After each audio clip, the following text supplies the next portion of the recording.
You should have handed over control when Dad passed. Brielle's voice cut through the noise like a knife through butter.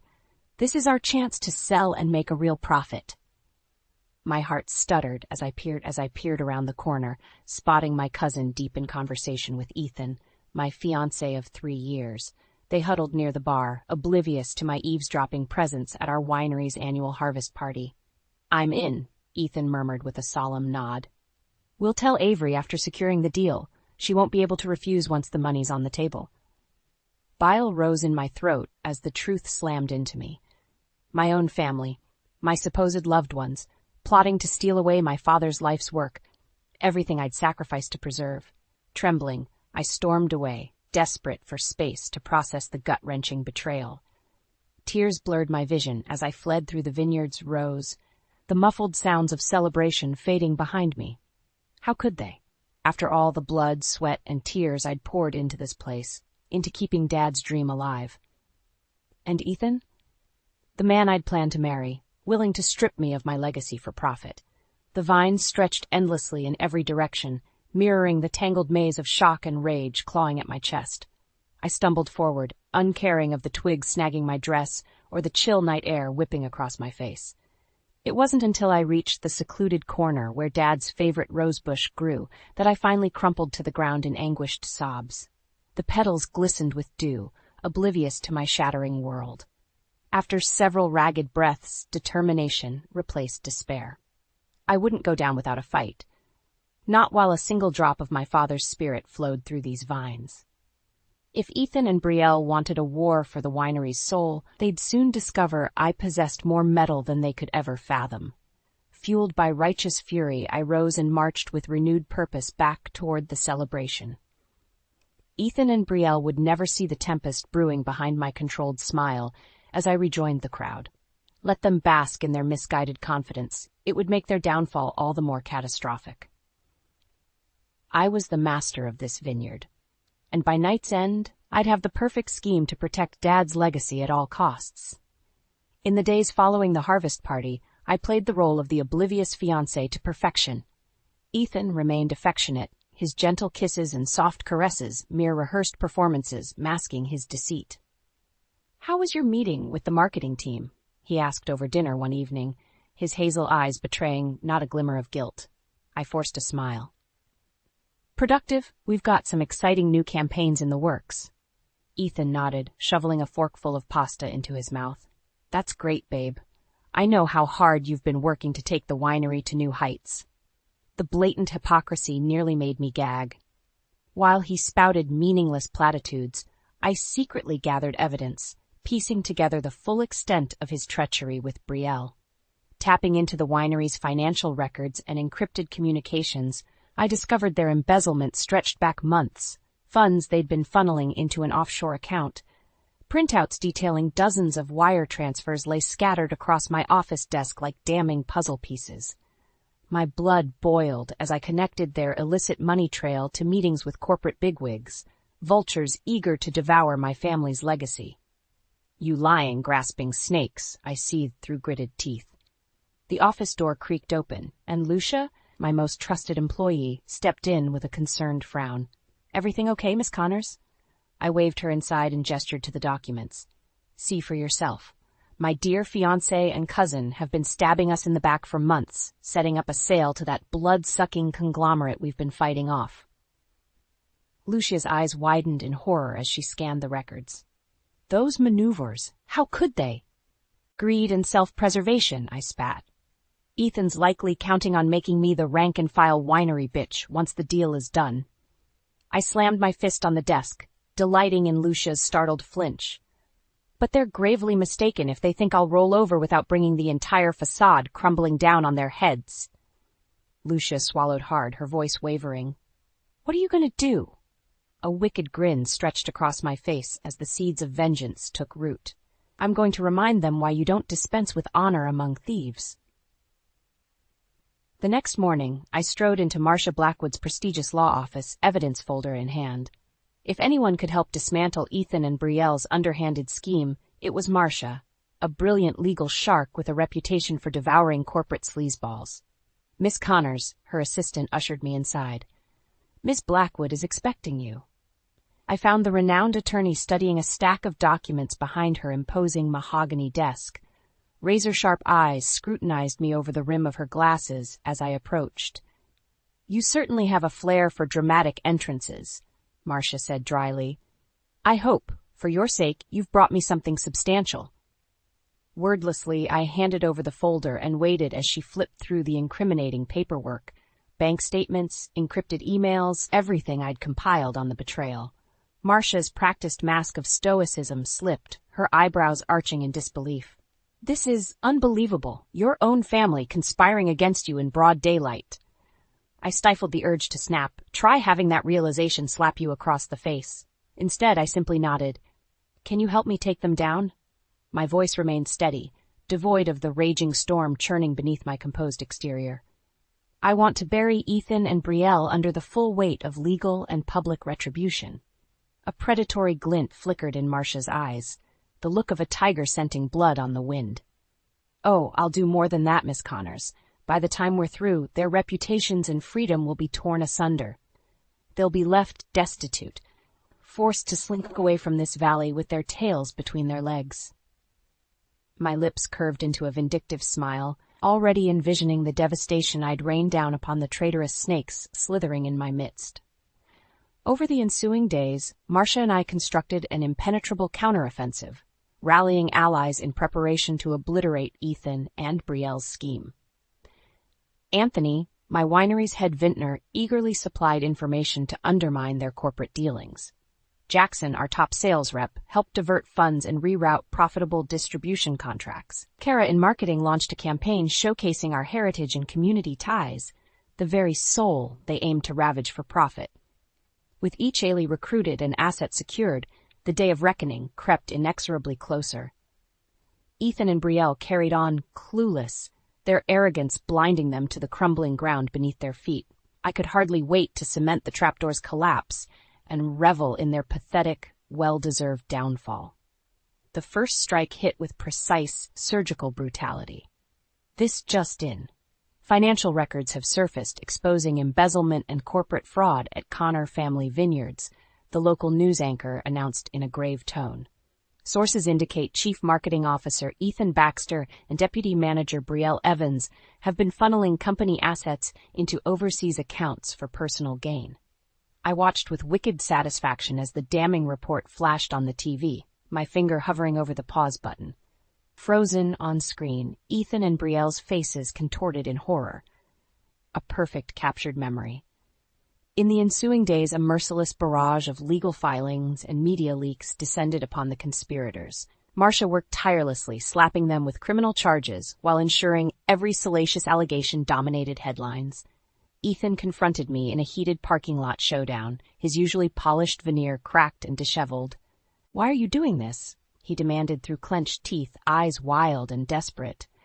"We were going to set you up with a nice payoff, more than enough to retire comfortably." I laughed in his face, loud and mocking. "And let you thieves bleed my father's legacy dry? Spend his life's work on foosball tables and degenerate thrill-seeking?" The venom in my tone seemed to shrink him before my very eyes. "You deluded yourself into thinking I'd just hand over the keys and walk away once the money hit my account, that I'd forsake my responsibilities, my duties as Connor heir." Poking his chest with each enunciated word, I leaned until our faces were mere inches apart. "You miscalculated. Badly." Ethan recoiled, his expression incredulous. "So that's it? You'd rather watch everything burn than compromise?" Meeting his gaze with frigid certainty, I replied, "Some legacies are worth martyring over." With that, I spun on my heel and strutted away, leaving him to stew in his shattered delusions. The next phase hit hard and fast, a series of surgical strikes systematically sabotaging Ethan and Brielle's corporate dealings. One by one, their underhanded business negotiations unraveled in spectacular fashion. Within days, the Vineyard conglomerate abruptly pulled their buyout offer after our PR blitzkrieg portrayed us as a historic community anchor, the embodiment of Napa's proud heritage they'd never uproot without a customer backlash. All its posturing about market share and consolidation swiftly crumbled in the face of such toxic optics. Other potential investors fled like scattering roaches in the light, terrified of being labeled corporate pillagers. With their options dwindling, Ethan and Brielle found themselves outmaneuvered at every turn, each frantic move, born of arrogance and desperation, easily anticipated and deflected. Soon they'd have nowhere left to squirm except directly into the pit of consequences I'd meticulously excavated. I could already envision them dangling on the precipice, one fateful shove from total disgrace and ruin. With Ethan and Brielle's scheme to sell the winery lying in ruins, it was time to set the final stage for my grand defiance. I'd lured the snakes into a corner, now to spring the trap and crush them beneath my heel once and for all. The annual Winemakers Charity Gala presented the perfect opportunity. A high-profile event with investors, media, and industry bigwigs from across the valley in attendance. Precisely the backdrop I needed to thoroughly humiliate the treacherous fools threatening my legacy. "You wanted to speak with me?" Ethan sidled up beside me, his expression a pathetic mask of defeat and confusion. Behind him, Brielle hovered nearby, shoulders slumped in dejected resignation. I regarded them both with callous appraisal. "Yes, there's an important matter we need to discuss at the gala tonight. A major announcement regarding the winery's future." Ethan's brow furrowed as he processed my words. "You mean?" "Exactly." I allowed a calculated pause, lips curving into a razor-thin smile. "I think it's time I abdicated control and allowed the next generation to steer Connor Vineyards forward, with all our supporters present to bear witness." His features slackened in apparent relief, and I had to stifle a derisive snort. If only he knew the profound depths of his delusion. I don't know what to say," he stammered out. "Thank you for finally seeing reason, Avery. I promise Brielle and I will make you proud with the new direction." "Save your platitudes." I cut him off with a dismissive wave. "Just be prepared to embrace your role on the stage tonight. It'll be a performance neither of you will ever forget."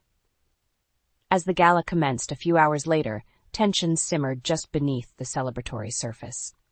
Ethan and Brielle worked the crowds with artificial cheer, confidence buoyed by hubris and ignorance.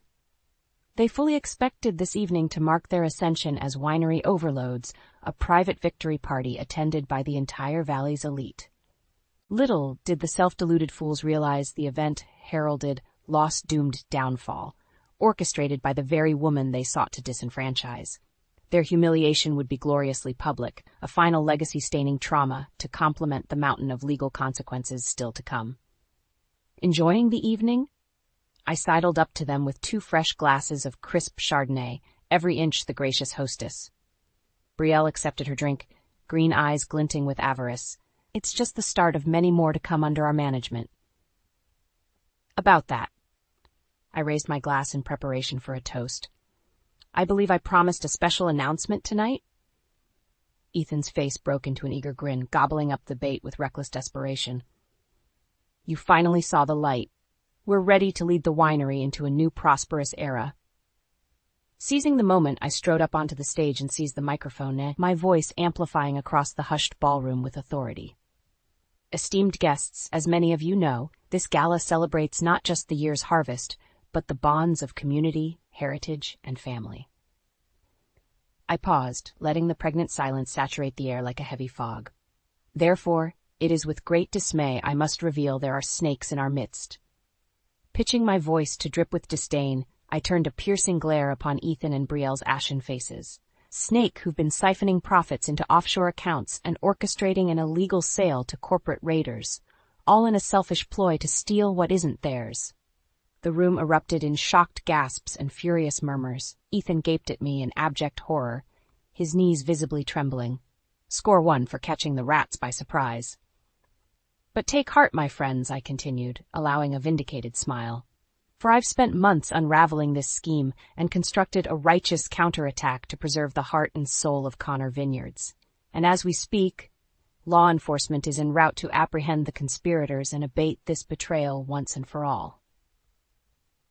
That caused another thunderous roar to swell, this one of cheers and applause from the assembled guests. Ethan and Brielle could only stand frozen, their traitorous aspirations rejected in the most grandiose, humiliating forum imaginable. This was more than just the death of their scheme, it was the public immolation of their dreams, their reputations irrevocably stained for all to witness.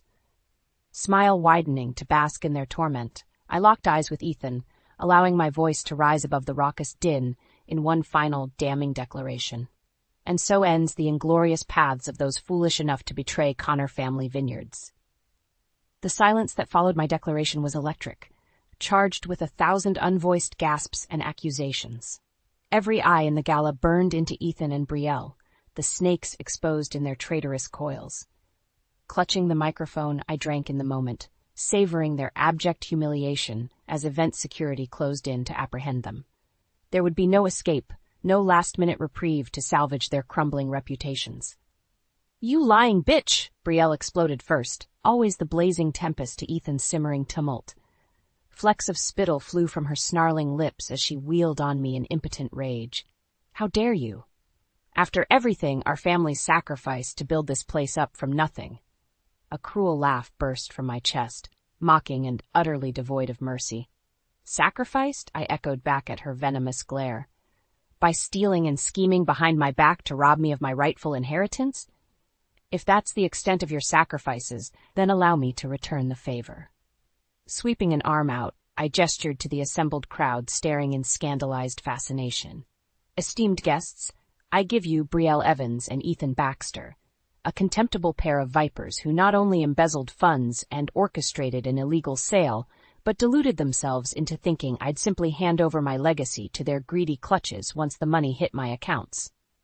A fresh torrent of gasps and whispers rippled through the room, judgment and damnation raining down on the exposed snakes. No corner of this prestigious venue would offer them refuge, only the unforgiving glare of a community outraged by their insidious betrayal.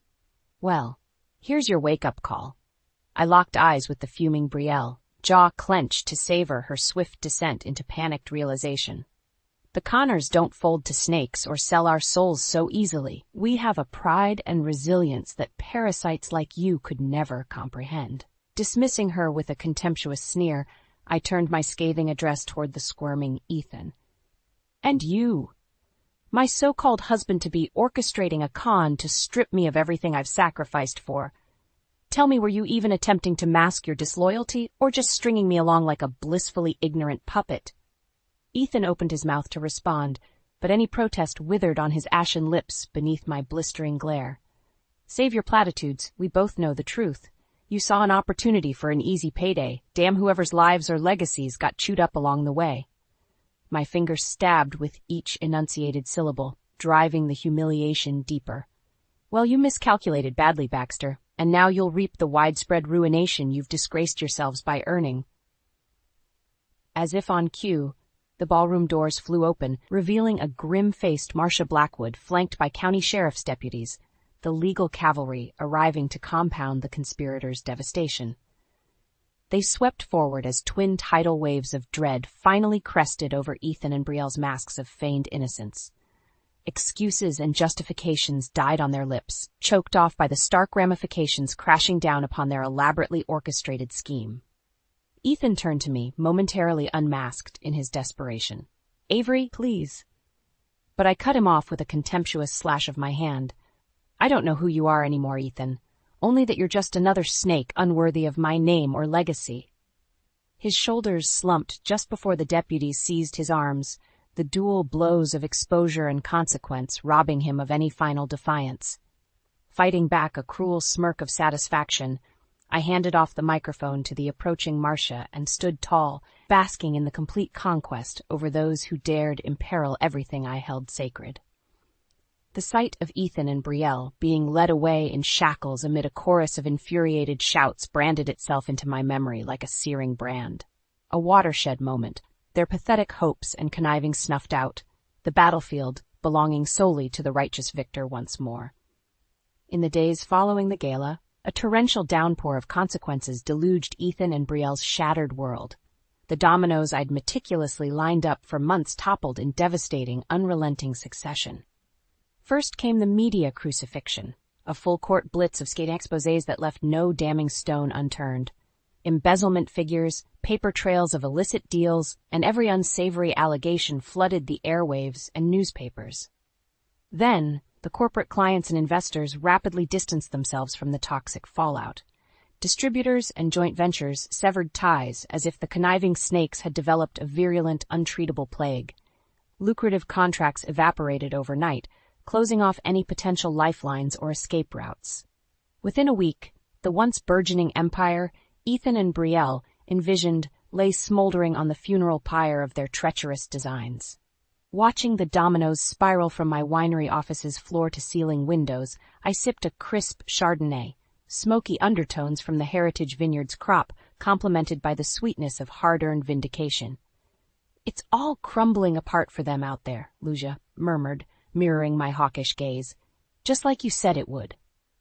"Of course." I swirled the glass, observing the pale liquid's lazy eddies. "Snakes like Ethan and Brielle slither on instinct and impulse. They can't help reverting to their vile natures.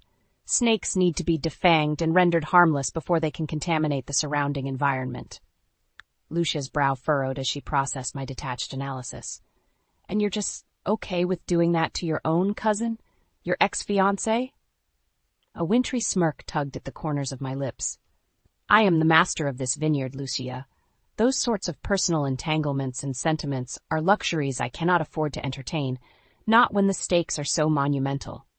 Shaking her head slowly, she shifted her gaze back outside. "I don't know how you have the stomach for it. All this, coldly dismantling their lives." "It's not about vengeance or settling scores," I replied evenly. This was always about upholding the values and legacy my father imparented upon these vines. Some degradation simply cannot be allowed to take root. A brief lull stretched between us as the enormity of the situation resonated. After a few thoughtful sips, I broke the silence. "We're in the final throes now. Ethan and Brielle's reputations are decimated beyond repair, their underhanded ambitions rendered stillborn." My finger traced the path of a large truck pulling away from a nearby warehouse, the last dribbles being siphoned off their illicit overseas accounts and asset seizures. Soon, their ill-gotten windfalls will be returned to their rightful place, and they'll be left as they began, common graspers stripped of all influence and credibility. A grim smile etched across my features as I envisioned them reaping the whirlwind of their own making. No prison could confine them as completely as the reputations and futures they'd willingly immolated on the altar of greed and treachery. Every eye would forever gaze upon them and see only the parasites who betrayed family and legacy for a quick payday, irredeemable snakes expelled from their padded Eden into the wilderness of permanent societal exile. A more comprehensive immolation than anything I could have orchestrated by sheer force of will. "It's the perfect karmic justice," I declared, clinking my glass against Lucia's in a muted toast. "They'll never hold power or influence in this valley or respected circles ever again." As the crystal chimed, my gaze drifted over the sprawling vineyards basking in the valley's reflected emerald glow. The spark of renewal and reinvigoration already gathered on the horizon, possibilities blossoming like a new bountiful harvest yet to be plucked. My family's righteous legacy endured, burnished anew while the snakes shriveled and expired, warnings to any who dared stake foolish claims against its roots. I would ensure the winery's spiritual heart stemmed strong and proud in the aftermath. This land and its fruits would continue upholding the honored Connor's name long after Ethan and Brielle faded from memory like the meaningless parasites they were. Order had been restored, karmic balance achieved with a ruthless, defensive precision. In the aftermath of Ethan and Brielle's disgrace, an unsettled quiet descended upon the vineyards, the calm before a new season of growth and rebirth took root. I stood alone amid the pruned vines, calloused fingers tracing the gnarled bark, as the first whispers of spring's rejuvenation danced on the crisp morning breeze. The heady, fertile scents served as a poignant reminder of the perpetual cycles governing our world. Decay always preceded new life flourishing from the fallow remnants. Closing my eyes, I inhaled deeply and permitted myself a faint, rueful smile. Ethan and Brielle were experiencing that harsh transition now, reaping the bitter harvest they'd sown through arrogance and betrayal. Once vitally connected to this sacred valley's lifeblood, they now found themselves permanently severed, withered husks left behind as the next evolution in Connor Vineyards progressed without them. "You look entirely too philosophical for someone clutching pruning shears." Anthony's gruff voice shook me from my reverie. I cracked open one eye to find the cantankerous old vintner shuffling up beside me, shotgun slung over his shoulder in his usual curmudgeonly fashion. "Just savoring the turning of seasons," I replied, nodding toward the replenished vines already studding with pale green buds, contemplating the cycles that govern all aspects of life. Anthony snorted, hawking a thick globule of phlegm into the pristine soil. "If you're searching for some grand metaphor about your jackass ex-fiancé and money-grubbing cousin, you're barking up the wrong goddamn vineyard." I fought back a chuckle, recognizing Anthony's typical bluster. "Not at all," I assured him, merely appreciating the moments of peace and clarity before we dive headlong into another demanding harvest. The brusque old man gave a grudging nod, squinting out over the sea of vibrant green shoots stretching toward the horizon. "Well, at least you finally evicted those parasitic rats mucking about in the wine cellar," he growled. "Spat enough dealing with aphids and mildew without vermin infestations threatening to strangle the whole operation." His crass wisdom struck an unexpected chord of sanguine appreciation within me. Somehow, Anthony's earthy pragmatism invoked the spirit of these lands more than any fragrant spring zephyr or poetic Renaissance musings could muster. Some legacies endured not through florid romanticisms, but by the hard-bitten determination to preserve their essence through every cycle of death and rebirth. Dad had that stubborn tenacity, and now, in the aftermath of my own battle to safeguard our proudest fruits, it seemed I had awoken to it as well. Nodding toward the distant winery complex peeking over the knolls, I voiced the conviction blossoming in my chest. "I want to expand our attractions and hospitality ventures," I declared. "Lavish new visitor experiences to take this place to even greater heights. Show the world we're not some quaint foothill boutique, but a leading cultural anchor as timeless as the grapes we cultivate." Anthony regarded me with one bushy-thing eyebrow arched. "Mighty ambitious talk, Miss Connor." A cantankerous smirk tugged at the corner of his cracked lips. "Hope you've got the grit to back it up once the snakes come slithering back." My fingers tightened around the pruning shear's worn wooden grip, drawing reassuring strength from its hewn permanence. "I'm counting on it," I replied with a feral grin. "The vines and soil have tasted treachery. They'll never allow anything besides the purest offerings to take nourishment again. Let the serpents bare their fangs, we'll simply lop off their skulls and continue flourishing as we were meant to."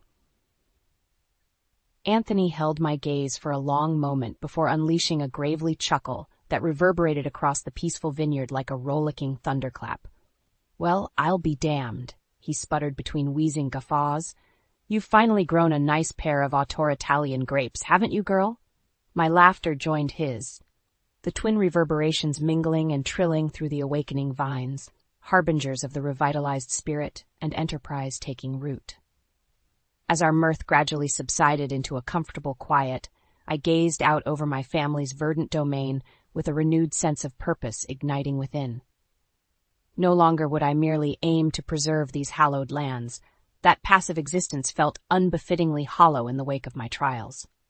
From the ashes of duplicity and desecration, a new, more ambitious path beckoned to be forged, one that would elevate Connor Vineyards to unprecedented glories and esteem its founder could scarcely have envisioned. But I sensed Dad's spirit smiling down upon the endeavor, regardless, for he would surely recognize the resilience and singular drive propelling his heir's ascent from turmoil to triumph. The snakes had been vanquished. Now it was time for the phoenix to stretch its wings and soar toward new promised harvests.